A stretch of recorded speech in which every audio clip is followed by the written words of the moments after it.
Hello Hornets, welcome back to the first show of the new year. I'm Albelo. And I'm Jackson Stahl.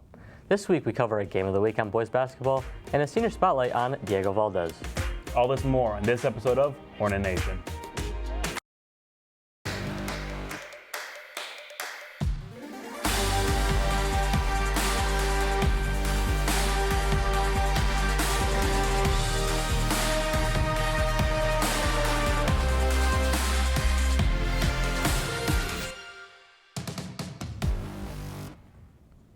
Coming off a 20-point win against Arbor Prep, the Saline boys basketball team hoped to keep the same energy against the Fortson Tractors. Dominic Bucciaroso takes us to the court on this edition of Game of the Week. Hi, I'm Dominic Bucciaroso, and I'm here with the Saline basketball team, who's currently warming up for their game against Fortson. Saline sits on a 3-5 record. Now, let's get into the game.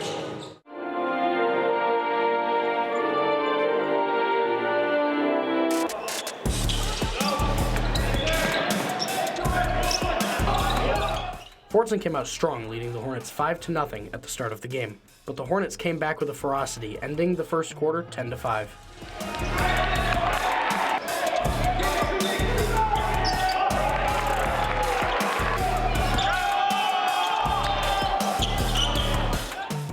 In the second quarter, Saline held it down in the paint on both sides of the ball, with the Hornets powering ahead 23-18 at the half.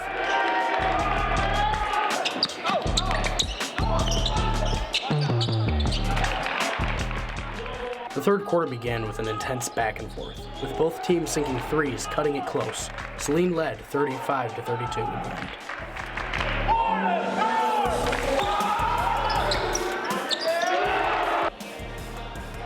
The fourth quarter was a battle, with 31 total points being scored.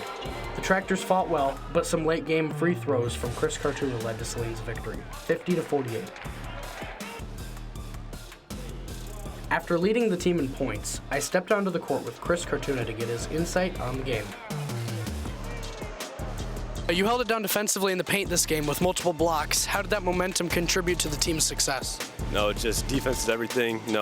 Led to our offense, and that's how we scored. Just defense, getting stops, and pushing the ball. So I hope we can grow from this, learn, see what we did good, see what we did bad, and just improve on to the next game. All right, great. Thank you so much. Reporting for Hornet Nation, I'm Dominic Bucciaroso. Back to you. Thanks, Dom. It was great to see junior Chris Cartuna with such a big game. He led the Hornets with 19 points. If you want to show your support for the Hornets, their next game is here at Saline against the Bedford Kicking Mules. The game is this Friday at 7 p.m. Star swimmer Diego Valdes recently committed to Xavier University, where he will swim for the Musketeers. Ray Jenkins takes us through a senior spotlight with one of our top swimmers. Hello, Hornets. I'm Ray Jenkins, reporting for Hornet Nation on this edition of Senior Spotlight.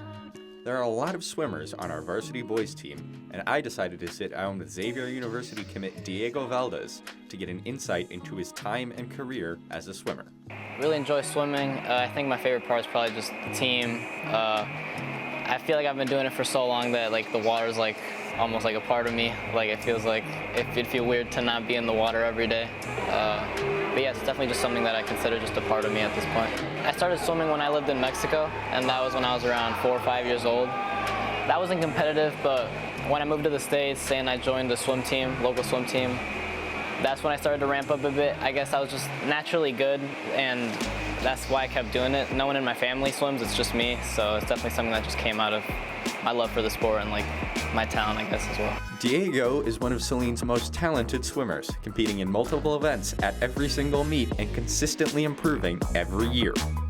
So for high school, I do 100 butterfly, 200 IM, 100 breast. Those are the primary ones. Last year at the dual meets, I ended up swimming almost every event, so I can swim anything they put me in, but when it comes to a championship meet, definitely butterfly and IM. I knew I was coming off a pretty good season sophomore year, so I knew I wanted to have pretty high expectations, and last year I got second place in the 100 butterfly at States and fourth place in the 200 IM.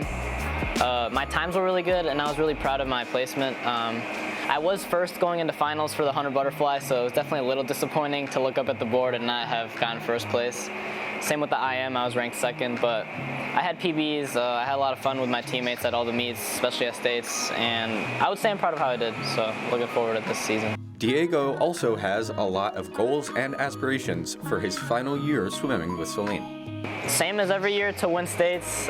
This and last year are probably our best chances we've had in a while, and I guess on top of that, to win a state title in one of my events, and I guess PBs is the main priority. Like, it's cool to win a state title, but I guess also having a personal best adds a lot to it, so just a mix of all those factors. As mentioned previously, Diego is committed to swim competitively for Xavier University, where he will further his athletic and academic pursuits. I loved my visit to Xavier. The team was awesome, school was awesome.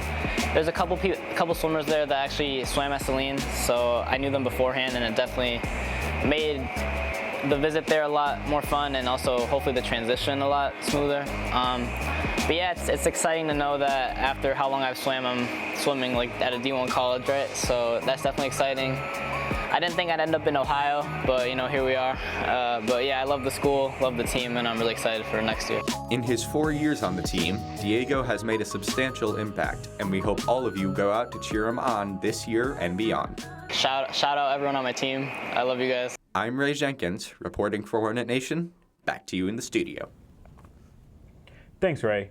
Diego recently took first place in the 100-meter breaststroke at the tri-meet versus Pinckney and Bedford. What a great start to the SEC schedule.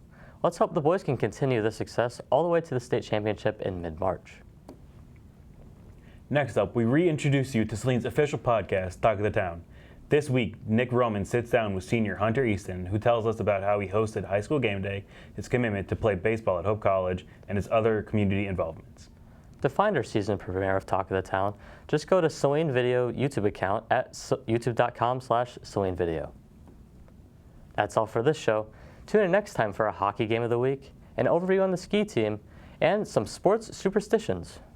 Be sure to follow @Celine Video on Instagram and YouTube for show updates and behind-the-scene content. Have a great day, Hornets.